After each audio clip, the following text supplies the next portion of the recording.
ശബരിമലയിലെ അഴിമതി പരമ്പര സ്വർണ്ണപ്പാളിയിലും വാജിവാഹനത്തിലും അഭിഷേക നെയ്യിലും അവസാനിക്കുന്നില്ല. ഭക്തർ ആത്മാർപ്പണത്തോടെ നടത്തുന്ന പൂജകളിൽ പോലും കൊടും ക്രമക്കേടുകളാണ് നടക്കുന്നത്. പടിപൂജ വഴിപാട് അനുവദിക്കുന്നതിലുൾപ്പെടെ ക്രമക്കേട് നടന്നതായി വിജിലൻസ് ആൻഡ് ആന്റി കറപ്ഷൻ ബ്യൂറോയുടെ ഇന്റലിജൻസ് വിഭാഗം കണ്ടെത്തിയിരിക്കുന്നു. തിരുവിതാംകൂർ ദേവസ്വം ബോർഡിലെ ചില ജീവനക്കാരും അവരുടെ ഏജന്റുമാരും ചേർന്നാണ് ഭക്തരെ ഇങ്ങനെ കൊള്ളയടിക്കുന്നത്. പൊതുജനം കഴുതയല്ല സാർ സ്പെഷ്യൽ സ്റ്റോറിയിലേക്ക്. ശബരിമലയിലെ 18 തരം പൂജകൾ, 39 തരം വഴിപാടുകൾ എന്നിവ പരാമർശിച്ചാണ് വിജിലൻസിന്റെ ഇന്റലിജൻസ് വിഭാഗത്തിന്റെ റിപ്പോർട്ട്. ക്ഷേത്രവുമായി ബന്ധപ്പെട്ട വിശേഷാൽ പൂജകളുടെ സ്ലോട്ടുകൾ ദേവസ്വം ബോർഡ് ജീവനക്കാരും അവരുടെ ബിനാമികളും കൈക്കലാക്കുകയും പിന്നീട് ഉയർന്ന തുക ഈടാക്കി ഭക്തർക്ക് വിൽക്കുകയും ചെയ്യുന്നു എന്നാണ് റിപ്പോർട്ട് പറയുന്നത്. പടിപൂജയാണ് ഇതിൽ പ്രധാനം.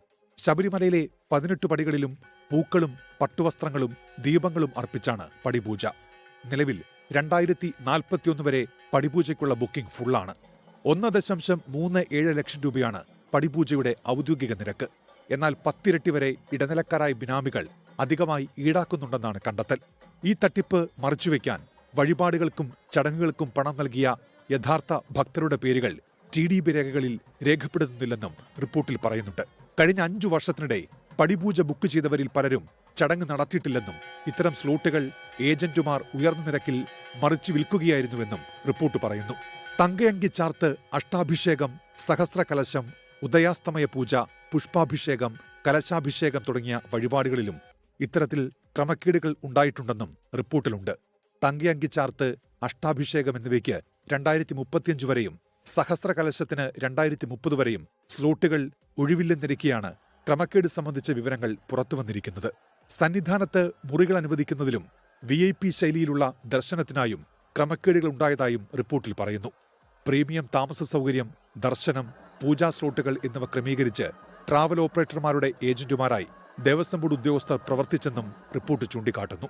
ശബരിമലയിലെ താൽക്കാലിക നിയമനങ്ങളെക്കുറിച്ച് അന്വേഷണം നടത്തണമെന്നാണ് റിപ്പോർട്ടിലെ മറ്റൊരാവശ്യം. കഴിഞ്ഞ 10 വർഷത്തിനിടെ പലരെയും പലവട്ടം ആവർത്തിച്ച് താൽക്കാലികാടിസ്ഥാനത്തിൽ നിയമിച്ചുവെന്ന് കണ്ടെത്തിയതിനെ തുടർന്നാണിത്.